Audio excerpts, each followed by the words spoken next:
মাননীয় প্রধানমন্ত্রী, আমার নাম লাবণ্য ভূঁইয়া, আমি এশিয়ান টেলিভিশনে কাজ করি। মাননীয় প্রধানমন্ত্রী, শুরুতেই ব্রিটেনে 4 নারী সংসদ সদস্য হয়েছেন বাংলাদেশের বংশোদ্ভূত, সেজন্য সেই সঙ্গে বঙ্গবন্ধুর নাতনি টিউলিপ সিদ্দিকীও টানা 4 বারের মতো জয়ী হয়েছেন। আপনার মাধ্যমে আপনাকে অভিনন্দন জানাচ্ছি, টিউলিপ সিদ্দিকী সহ এবং শেখ রেহানা আপাকেও। আর তিনি শুধু এমপি নন, মন্ত্রীও হয়েছেন। নিঃসন্দেহে বাংলাদেশের মানুষের জন্য এটা অনেক গর্বের।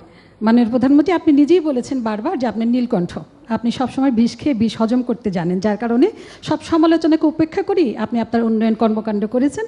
সেদিন পদ্মা সেতু সমাপনীতে আপনি বেশ আবেগ আপ্লুত ছিলেন, আপনার মন্ত্রী মহোদয় তিনিও বেশ আবেগ আপ্লুত ছিলেন।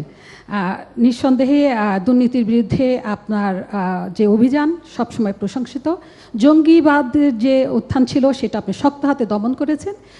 এগুলো নিঃসন্দেহে এই 16 বছরের টানা ক্ষমতায় আপনার অনেকগুলো উল্লেখযোগ্য কাজের মধ্যে জঙ্গিবাদ দমন।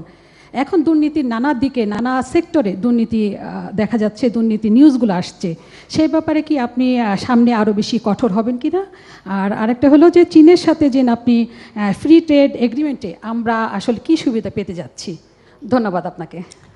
এখন জন্ম সনদ দিয়ে খোলো বিকাশ স্টুডেন্ট অ্যাকাউন্ট, নিজের বিকাশ নিজে কর। আমি কঠোর হয়েছি বলেই কিন্তু ধরা পড়ছে, এটা মাথায় রাখতে হবে। এর আগে কখনো কেউ ওইভাবে দুর্নীতির বিরুদ্ধে অভিযান করেনি। আমি তো বলছি আমার 0 টলারেন্স। এর আগে জঙ্গিবাদ ঠিক করার কথা ছিল, সেটা আমরা করেছি। কারণ একটা তো চট করে হবে না, দীর্ঘদিনের সমস্যা, এই সমস্ত জঞ্জাল সাফ করতে হচ্ছে। তো জঙ্গিবাদ যখন আমরা নিয়ন্ত্রণ করতে পারলাম, এখন দুর্নীতি যেটা আমার 0 টলারেন্স ঘোষণাই আছে, আমি সেটা ধরছি। আর আমরা খুঁজে বের করছি বলেই কিন্তু আপনারা জানতে পাচ্ছেন, খোঁজ না করলে তো জানা যেত না, যেত এইভাবেই চলতো। কারণ এইভাবেই চলছিল সেই 75-এর পর থেকে এইভাবেই চলছে।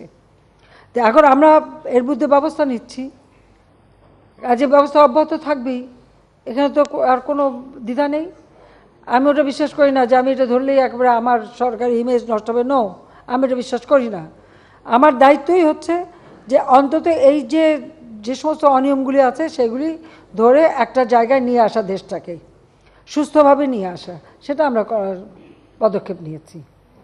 কাজে এটা অব্যাহত থাকবে। আর চীনের সাথে সেটা তো অনেক আলোচনা হয়ে গেল এবং তালিকাও দিয়ে দিয়েছি। কাজে সেখানে আমাদের, আমি তো বললাম যে আমরা সকলের সাথে বন্ধুত্ব নিয়ে চলা, ওই যে নীতি নিয়ে আমরা চলছি। কাজে এটা আমাদের অব্যাহত থাকবে। আমি চীনের রাষ্ট্রপতি, প্রধানমন্ত্রী সবাইকে দাওয়াতও দিয়ে আসছে বাংলাদেশে আসতে।